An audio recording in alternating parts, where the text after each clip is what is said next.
சிவசங்கரா தேவனே, ஸ்ரீ சிவசங்கரா தேவனே. Shankaram Sivashankaram. Question from Govindan sir. ஒருவரின் வாழ்க்கையில் மிக முக்கியமான மிக அவசியமான தேவை கடவுள் மீது முழுமையான நம்பிக்கை வைத்திருப்பதுதான். அவ்வாறு முழு நம்பிக்கை வைத்திருக்கும் பக்தர்களுடன்தான் நான் எப்போதும் இருக்கிறேன் என்கிறார் ராம் சுரத்குமார் சுவாமிகள். அதே போல இந்த பூமியின் இறைவனாக அவதாரம் எடுத்திருக்கும் தங்கள் மீது தாங்கள் ஆன்மீக வாழ்வை ஆரம்பித்த காலம் தொட்டு இன்று வரை தங்கள் மீது முழு நம்பிக்கை வைத்து தங்கள் பின்னால் வரும் அடியவர்களுடன் தான் தாங்களும் எப்போதும் இருப்பதாக பல அருளுரைகளில் தெரிவித்திருக்கிறீர்கள். அடியவர்களாகிய நாங்கள் உங்கள் மீது முழு நம்பிக்கை வைத்திருக்கிறோம் என்பதற்கு சான்றாக தாங்கள் பிரிஸ்கிரைப் பண்ணியிருக்கிற அளவுகோல்கள் என்ன என்பதை எங்களுக்கு தெளிவுபடுத்தி வழிகாட்ட வேண்டுகிறோம். அகம் பிரம்மாஸ்மி, நான் தெய்வம், நாம் தெய்வங்கள். இப்போ தன்னம்பிக்கை இல்லாதவனை புதிய மதம் நாஸ்திகன் என்று சொல்கிறது அப்படின்னு விவேகானந்தர் சொல்கிறார்.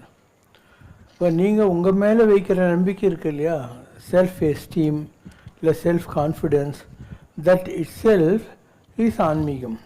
நீங்கள் உங்களை நம்பினா போகிறோம், அதுவே ஆன்மீகம்தான். ஏன்னா நீங்கள் தான் கடவுள். இந்த கடவுள் என்பது ஒரு சப்ஜெக்டிவிட்டி எக்ஸ்பீரியன்ஸுன்னு நான் சொல்லியிருக்கேன். ஸோ நீங்கள் உங்கள் மேலே ஒரு செல்ஃப் எஸ்டீம், தருகன், பெருமிதம்லாம் சொல்கிற வார்த்தைகள் இருக்குது, அதை நீங்கள் வைக்கிற போது உங்களால் முடியும். நம்மளால் முடியுங்கிறது தான் வாழ்க்கையே. ஒரு லாங் ஜம்ப்பு ஒரு ஆள் ஒரு அதே மூடில் போய் குச்சான்னா ஒரு 25 அடி குதிப்பான், அவனுக்கு வெள்ளி கப் கிடைக்கும். ஓடி வர்ற போது கொஞ்சம் மயங்கிட்டான்னா 4 அடி தான் குதிப்பான். அந்த மாதிரி நம்மால் முடியுங்கிறது தான் வாழ்க்கை. வெள்ளத்து அணையது மலர் நீட்டம், மாந்தர்தம் உள்ளத்து அணையது உயர்வு. ஒரு தண்ணி 4 அடி இருந்தால் தாமரையினுடைய தண்டு 4 அடி போகும். அது 400 அடி இருந்தால் 400 அடி கூட போகும். அந்த மாதிரி வெள்ளம்னா தண்ணி, அணையது தண்ணி சம்மந்தப்பட்டது, மலர் நீட்டம் அந்த மலரினுடைய நீட்டம். அந்த மாதிரி மாந்தர்தம் உள்ளத்து அணையது. நீ எவ்வளோ உங்கள்கிட்ட பவர் இருக்குன்னு நினைக்கிறியோ அவ்வளவு நீ உயர்வாய் அப்படின்னு அர்த்தம். இப்போ உள்ளுவது எல்லாம் உயர்வுள்ளல், மற்றது தள்ளினும் தள்ளாமை நீர்த்து. நம்ம ஒருவேளை ரொம்ப அனாவசியமாக விஷுவலைஸ் திங்க் பண்ணிக்கிறோமா அப்படின்னு இல்லை. நீ நினைக்கிறது பெருசாக நினைய. உள்ளுவது எல்லாம் உயர்வு உள்ளல், நடக்கலைன்னு கவலைப்படாத, மற்றது தள்ளினும் தள்ளாமை நீர்த்து. ஸோ எந்த ஒரு விஷயம் கூட நம்முடைய எண்ணங்கள்லேருந்து வருகிற விஷயம். ஒரு காலத்தில் there used to be a Berlin wall between Russian side of the Berlin and the capitalistic side of the Berlin. And capitalistic side இருக்கு இல்லையா, வெஸ்ட் ஜெர்மன், அதெல்லாம் கொஞ்சம் வசதியாக பணக்காரங்களாக இருந்தாங்க. இந்த பக்கம் இருக்கிறவங்க கம்யூனிஸ்ட். அதனால் இந்த பக்கம் இருக்கிறவங்களுடைய ஒரே நோக்கம் எப்படியாவது அந்த வாலை குதிக்கணும் அப்படின்றது தான். அதனால் ஒரு ஆள் என்ன பண்ணுறான், வேகமாக ஓடிடுறான், ஒரு இதில் கேலப்பில் ஓடி வர்றான். கிடுகிடுன்னு அந்த சோறு மேலே ஏறி குச்சிடுறான். ஏன்னா பின்னால் போலீஸ்காரன் கன்று வச்சுன்னு தொத்தின்னு வரான். அங்கே ஒரு சைக்கிள் இருக்குது, அதை எடுத்து ஹை பெடல் போட்டுன்னு போயின்னே இருக்கான். அப்போ அவனுக்கு தெரியுது, நமக்கு சைக்கிள் ஓட்டவே தெரியாது, எப்படி நம்ம சைக்கிள் ஓட்டுறோன்னு நினச்சான். பார்த்தியா, அப்போ வந்துட்டான். அதனால் எந்த ஒரு எண்ணம் கூட நம்மக்கிட்ட இருந்ததுலாம் உதயமாகிறது. நம்மால் முடியும் என்று நாம் நினைக்கிற போது நம்மால் முடியும். ஸோ உலகத்தில் இது வரைக்கும் சாதனை செய்தவர்கள் எல்லாரும் கூட ஏதோ ஒரு விதமான அந்த உந்து சக்தி உள்ளிருந்து வந்ததினால தான் அவர்கள் வெற்றி பெற்றார்கள். இப்போ கடவுளுங்கிறது ஒரு காகிதம், ஒரு கல், இல்லை ஒரு கோயிலுக்குள்ளே இருக்கக்கூடிய ஒரு இருப்புன்னு நாம்பே நினைக்கணும். நாமளே கடவுள் தான். அலையும் கடலும் ஒன்று தான். நாமும் பரமாத்மாவும், நம்மளாம் அலைகள், ஜீவாத்மா, கடவுள் பரமாத்மா எல்லாம் ஒன்றே தான். காரம், மனம், நிறம், குணம் எல்லாம் நம்மக்கிட்டே இருக்குது. அப்போ நாம் வெளியே போய் கடவுளை கும்பிட்டாலையும் சரி, அப்படி இல்லை நாம் உட்காந்த இடத்துல நம்மக்கிட்ட இருக்கக்கூடிய கடவுள் வலிவுடையவர் என்கிற மாதிரி ஒரு கன்செப்டுக்கு போனாலையும் சரிதான். ரெண்டுலேயும் ஒன்றுமே வித்தியாசம் கிடையாது. அண்ட் நீங்கள் ஒரு தாயத்தை கட்டியிருக்கீங்க, ஒரு நவரத்தின மோதிரம் போட்டுக்கிறீங்க, இதெல்லாம் கூட உங்களுக்கு அந்த விசுவாசத்தை கொடுப்பதற்காக உண்டாக்கப்பட்ட வஸ்துக்களை தவிர மோதிரத்தில் என்ன இருக்குது? அதுக்கு முன்னே அவ்வளோ பெரிய கல்லாக அது பூமி கடியில் தான் கடந்தது, கோல்டு பூமி கடியில் தான் கடந்தது இல்லையா? தாயத்து என்ன, ஒரு தகுடு, அதுக்குள்ளே 60 ஆள் வந்து ஒரு மந்திரம் எழுதி ஒரு நெருப்பு வச்சு பூஜை பண்ணி உங்கள்கிட்ட கொடுத்து விட்டான். அதெல்லாம் எதுக்கு இல்லையா? அதனாலலாம் ஒன்றும் ஆகுதில்லை. ஆனால் அது உனக்கு ஒரு கேட்டலிஸ்ட்டுன்னுவாங்க. உனக்கே தெரியாமல் ஏதோ நம்மளை காப்பாற்ற போகுது அப்படின்னு நினைக்கிறீ இல்லையா, அந்த எண்ணத்தை கொடுப்பதற்கு அது அவ்வளோதான். மற்றபடி அதில் ஒன்றும் கிடையவே கிடையாது. ஸோ எந்த ஒரு விஷயமும் நம்மக்கிட்டேருந்து தான் வருது. அண்டு நாம் தெளிவாக இருக்கணும். தெளிவரவே அறிந்திடுதல், தெளிவரவே மொழிந்திடுதல். எல்லாத்த பற்றியும் தெளிவாக தெரிஞ்சு வச்சுக்கணும். சொல்லுக சொல்லில் பயனுடைய, சொல்லற்க சொல்லில் பயனில்லா சொல்லுங்கிற மாதிரி தேவையில்லாமல் பேசக்கூடாது. அளந்து பேசணும். அண்ட் அதனால் ஏதாவது ப்ரொடக்டிவ் ரிசல்ட் இருக்காங்கிறத நாம் முதல்ல யோசனை பண்ணிக்கிட்டு அதுக்கேற்ற மாதிரி பேசணும். இல்லைன்னா பேசி என்ன பண்ண போகிறோம்? நுழலும் தன் வாயால் கெடும். தவக்கலை இருக்கு இல்லையா, அது தண்ணிக்குள்ளே சும்மா இருந்தால் யாருக்கும் தெரியாது.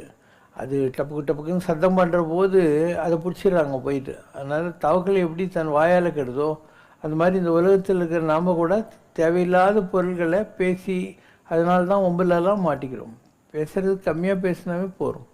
கடவுள் என்ன பண்ணியிருக்கான், நம்ம பேசுகிற நாக்கை வச்சு அதுக்கு 32 பல்லு மாதிரி 2 சைடு மேலேயும் கீழேயும் கேட்டு போட்டு அதுக்கு மேலே டபுள் லாக் லிப்ஸ் எல்லாம் போட்டு வச்சுருக்கான். இப்போ நம்ம எதுக்கு லிப்ஸை தாண்டி பல்லை தாண்டி உள்ளகிற நாக்கை எடுத்து இல்லாத ஒம்புலெல்லாம் போய் மாட்டிக்கணும்? நிறைய பேர் ஜாஸ்தி பேச மாட்டாங்க. அந்த மாதிரி இருந்தால் ரொம்ப நல்லது. பேசினா தான் ஒன்றா ஒரு செல்ஃப் பிட்டி இல்லை செல்ஃப் பிட்டியில் பேசுவாங்க. நமக்கு ஒரு மற்றவங்களுடைய சப்போர்ட் வேணும்னா அது செல்ஃப் பிட்டின்னு பேர். இன்னொன்று செல்ஃப் எஸ்டீம் இல்லாத ஒன்று நம்மக்கிட்ட இருக்கிறத நினச்சிக்கிட்டு அது 4 பேருக்கு தெரியணுங்கிறதுக்காக பேசுகிறது இன்னொரு விதமான பாவனை.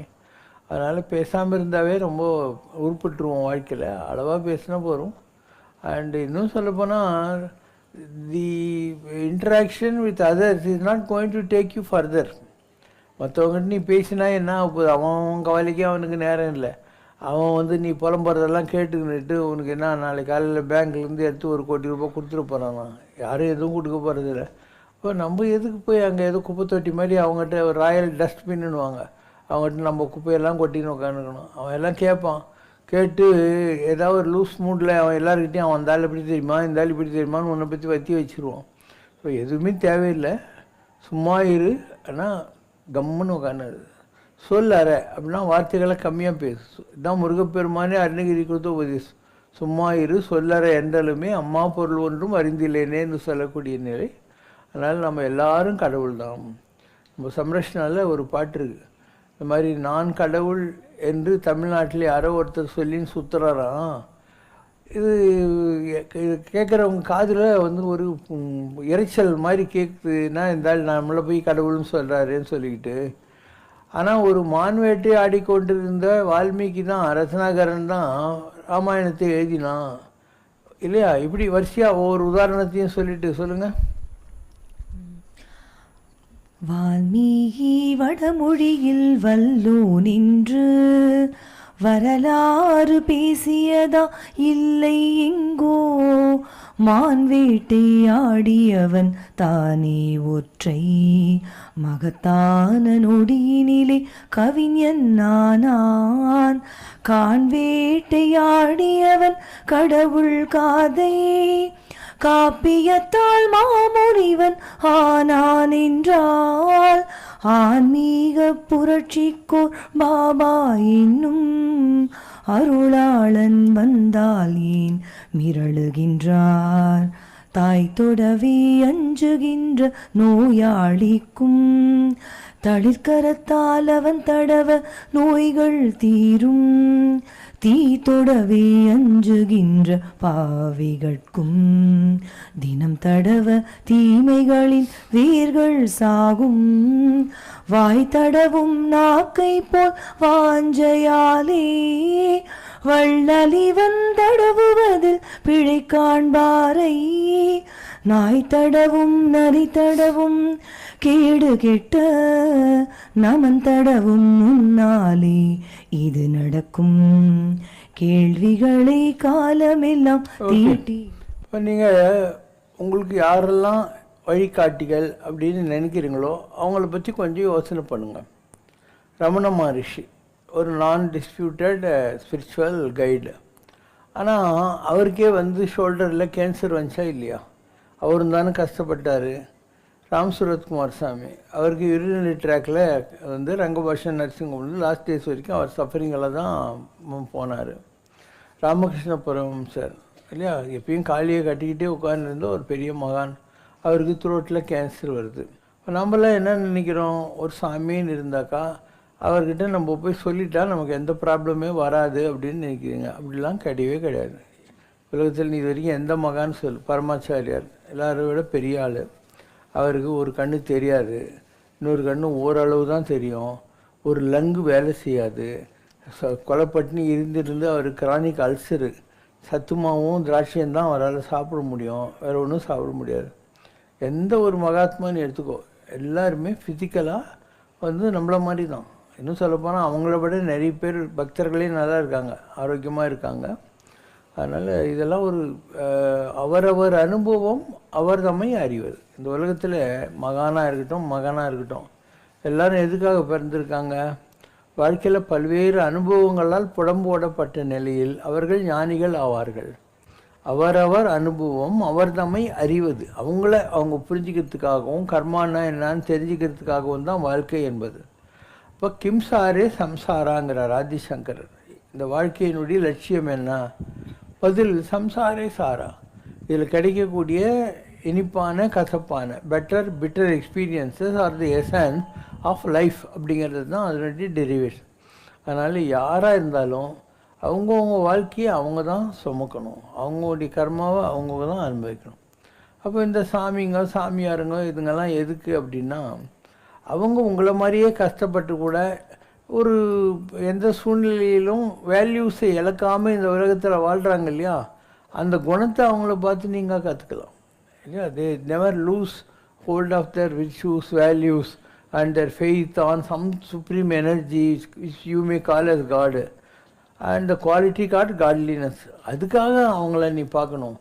இல்லைன்னா யாராக இருந்தாலும் இந்த உலகத்தில் அவங்கவுங்க கர்மாவை அவங்க தான் அனுபவிக்கணும். ஒரு அங்குலி மாலன்னு ஒருத்தன் தான், அவன் என்ன பண்ணுவான், காட்டில் போகிறவங்களுடைய கட்டை விரல் இல்லை அங்குலின்னுவான், அதெல்லாம் வெட்டி மாலை போட்டுக்குவான், அதுதான் அங்குலி மாலைன்றது. புத்தர் அந்த வழியாக போகிறபோது எல்லோரும் சொல்கிறாங்க, போகாதீங்க அவன் பயங்கரமான ஆள்னு. இல்லை, ஒரு நோயாளியை பார்க்கறது தான் டாக்டரோட வேலை, அதனால் நான் போகிறேன்னு போகிறாரு. அவன் இன்னும் என்னை பார்க்காத, பார்த்தியானா என்னால் ஒன்றும் பண்ண முடியாமல் இருக்குது, உன் கண்ணில் ஏதோ இருக்குது அப்படிங்கிறான். கொஞ்ச நேரம் கழித்து கேட்குறாரு, இதெல்லாம் ஏன்பா செய்கிறேன்னு. இதெல்லாம் என் குடும்பத்தை காப்பாற்றுறதுக்காக நான் செய்கிறேன் அப்படின்னு. அப்போ அவன் குடும்பத்தில் பங்கு வாங்கிக்கதான் போய் கேட்பார். வால்மீகிக்கு இதே கேள்வி தான் கேட்டாங்க, அவனுக்கு அதுதான் கேட்டாங்க. குடும்பம் சொல்கிறாங்க, இல்லை எங்களுக்கு சோறு போகிறதும் வேலை தான், அதனால் உன் பாவத்தெல்லாம் நாங்கள் வாங்க மாட்டோன்னுறான். இவன் வந்து என்ன பண்ணணுங்கிறான், இவனை நேராக மகத நாட்டு ராஜா பிம்பிசாரங்கிட்ட கொண்டு போய் ஒரு ஓரமாக ஒழிச்சு வச்சுட்டு, புத்த சங்கத்தில் யார் சேர்ந்தாலும் உன்னுடைய சகோதரன் தானே, புத்தம் சரணம் கச்சாமி சங்கம் சரணம் கச்சாமி, அதனால் அவங்கள மன்னிப்பதானேன்னு நீங்கள் சொன்னால் மன்னிப்பேன்றான். இவனை தான் நீ மன்னிக்கணும்னு கூப்பிட்றாரு. இவன் கத்தி எடுத்து வெட்ட போகிறான். அப்போ இப்போ தானே ப்ராமிஸ் பண்ணியிருக்கேன்ட்டு அவன் சரி நோட்டுரும். அந்த அங்குலி மாலில் கொண்டு போய் ஒரு மொட்டை போட்டு அவனுக்கு காவி வேஷ்டியெல்லாம் கட்டி புத்த மதத்தில் போட்டு தன் கூடயே கூட்டின்னு போகிறாரு. இவன் திருந்திட்டான்றது ஒரு பெரிய நியூஸ் ஆகிடுது ஊரில். கொஞ்ச நாள் ஆனோடனே புத்தர் சொல்கிறார், நீ தனியாக தான் போய் பிச்சை எடுக்கணும் அப்படின்னு. எல்லோரும் என்ன பண்ணுறாங்க, இவனே விட்டுட்டான், இந்த மாதிரி கெட்டதெல்லாம் விட்டுட்டானோடனே ஆளாளு கல் எடுத்து அடிப்பாங்க, அந்த மாதிரி கிடப்பான். புத்தர்கிட்ட போய் அழுவான், என்னை பார்த்து எல்லோரும் பயந்த காலம் போய் எல்லோரும் என்னை கல் எடுத்து அடிச்சுட்டு இருக்காங்க அப்படின்னு சொல்லிட்டு. அப்போ புத்தர் சொல்லுவார், ஒரு சாமியார் இருந்தார், ஒரு பாம்புனால் எல்லாருக்கும் தொல்லைன்னு சொல்லிவிட்டு அந்த பாம்புக்கு உபதேசம் கொடுத்து இனிமேல் யாரையும் கடிக்கூடாதுன்னு சொல்லிட்டாரு. பாம்பு கடிக்காதுன்னு தெரிஞ்ச உடனே ஆளாளு கல் எடுத்து அடித்தாங்க. அந்த பாம்பு கொலை உயிரில் துடிச்சிக்கிட்டு கிடக்குது. சாமியார்கிட்ட உன் பேச்சை கேட்டு நான் என்ன மாறேன்னு அவர் சொன்னார், நான் உன்னை கடிக்க வேணாம்னு சொன்னேன், சீர வேணான்னு சொல்லலை, அதனால் நீ அவங்களுக்கு தொந்தரவு தான் கொடுக்க வேணான்னு சொன்னேன், ஆனால் அவங்க ஒன்று இந்த மாதிரிலாம் இன்சல்ட் பண்ணுற போது சீரலாம், அந்த உரிமை உனக்கு இருக்குது அப்படின்னு சொன்னார். இப்படி புத்த ஜாதக கதைகளில் பார்த்திங்கன்னா கர்மா தியரியையும் ஒத்துக்குவாங்க, இன்டலெக்டையும் யூஸ் பண்ணணுங்கிறதையும் சொல்லியிருப்பாங்க.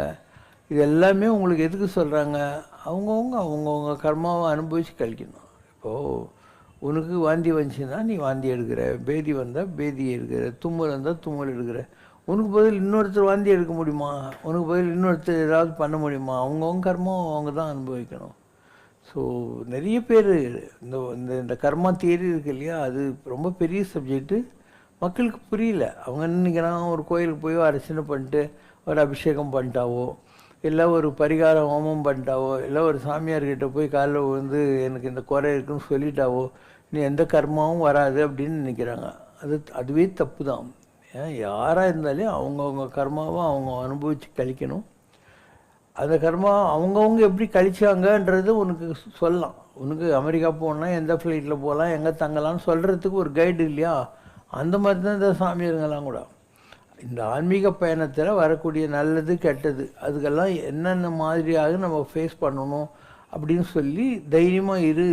The last laugh will be real laugh.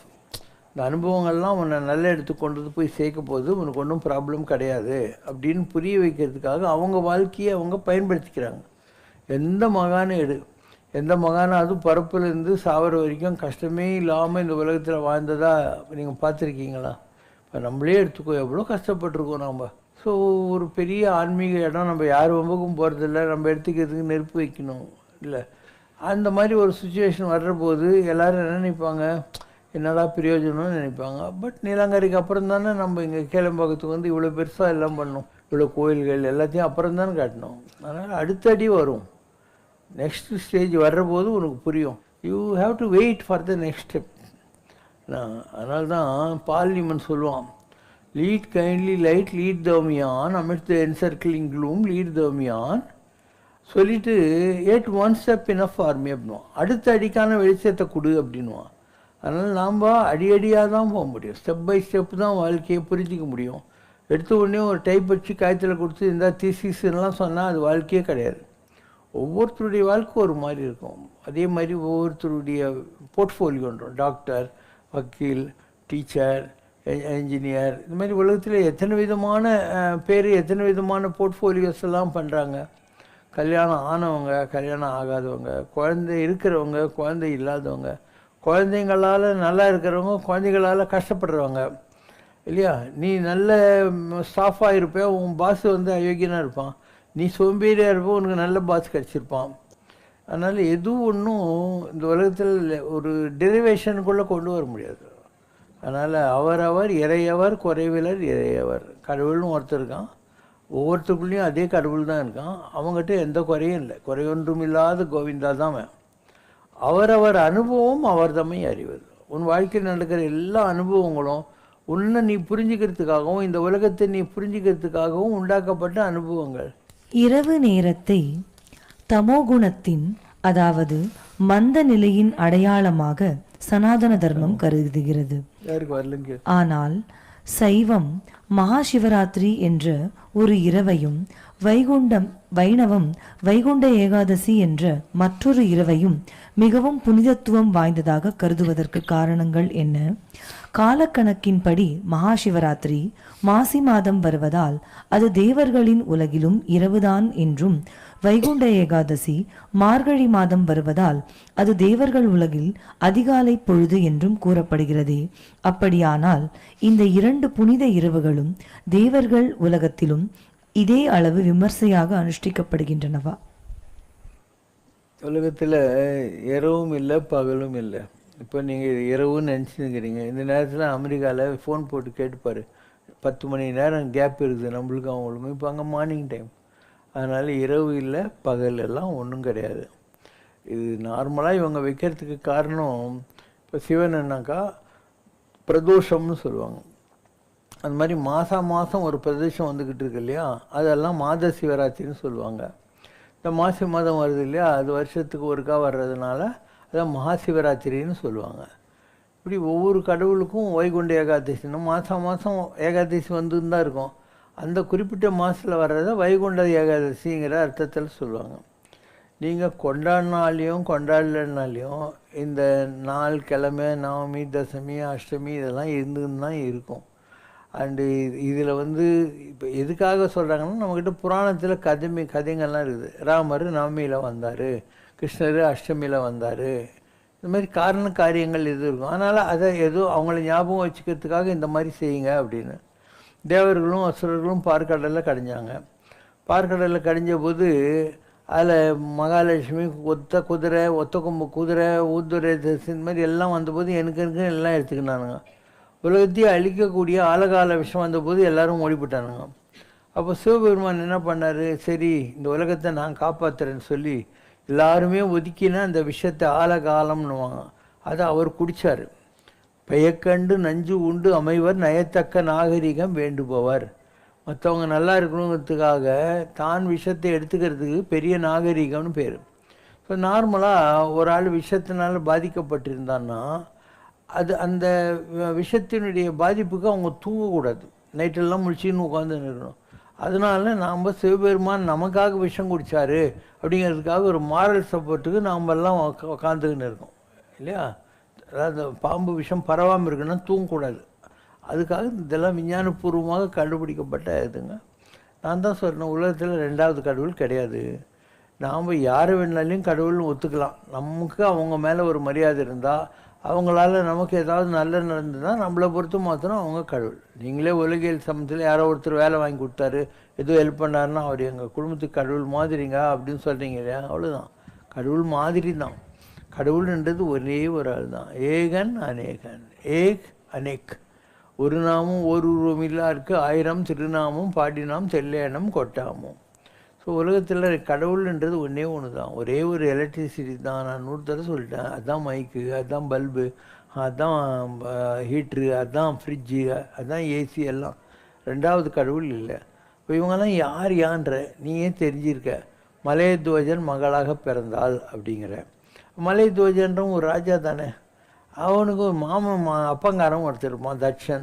தட்சன் யாகம் பண்ணுற போது சிவபெருமானை கூப்பிடல, மாப்பிள்ளையும் கூப்பிடல. அதனால சிவபெருமான் போய் அவனுடைய யாகத்தை அழிச்சான்.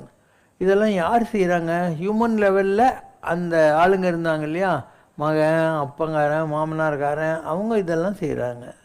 ஸோ எந்த ஒரு விஷயமும் நான் சொன்ன எல்லா ரிஷிகள் சித்தர்கள்.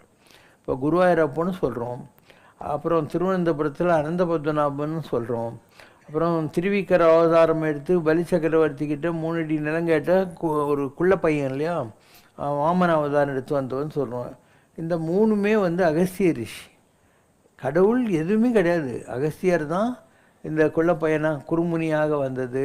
அவர் தான் குருவாயிருப்பன். அவர் தான் வில்வமங்கலர் அடிக்க போன போது என்னை அனந்தங்காட்டில் வந்து பாருன்னு சொல்லிட்டு திருவனந்தபுரத்தில் போனால் ஒரு விஸ்வரூபத்தில் படுத்துருந்தாருன்னு நம்ம சொல்கிறோம். ராமர் யார்?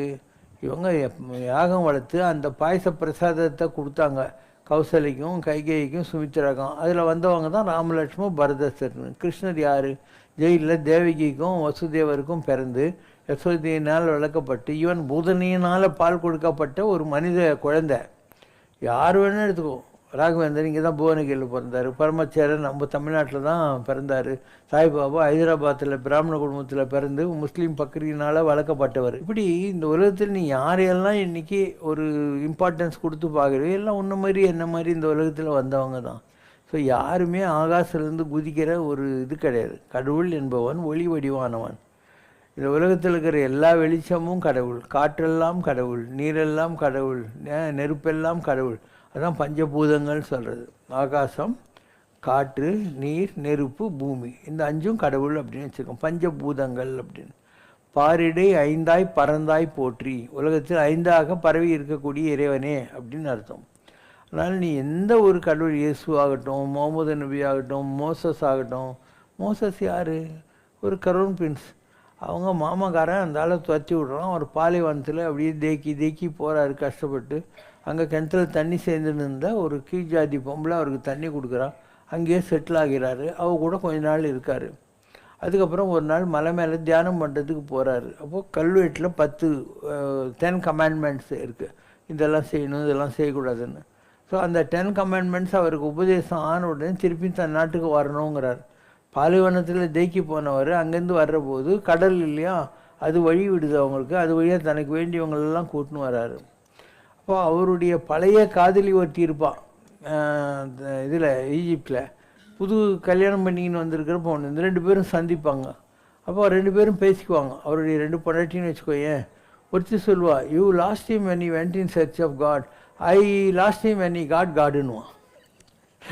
கடவுளை தேடி அவன் போன போது நீ அவனை எழுந்துட்ட முதல் பொண்டாட்டி. அவனுக்கு கடவுள் கிடைச்ச போது நான் அவனை இழந்துட்டேன் அப்படின்னும். அந்த மாதிரி எனி கேரக்டர் யூ நேம், அவங்க எல்லாம் வந்து உன்ன மாதிரி என்ன மாதிரி இந்த பூமியில் வந்தவங்க தான். அப்போ வையத்தில் வாழ்வாங்கு வாழ்ந்தால் நீ வானோரையும் தெய்வத்துக்காக இந்த உலகம் பூரா ஒன்றும் ஒத்துக்காது. யாரோ கொஞ்சம் பேர் யாருக்கு உன்னால் நல்லது நடந்ததோ அவங்க உன்னை கடவுள்னு சொல்லுவான். அம்மையோடு அப்பனென வந்தவர்க்கு மங்களம், ஆசானும் தெய்வமுமாயானவர்க்கு மங்களம், இத்தனை துயர்கள் எல்லாம் தீர்ப்பவர்க்கு மங்களம், ஈஸ்வராவதார சிவசங்கரர்க்கு மங்களம்.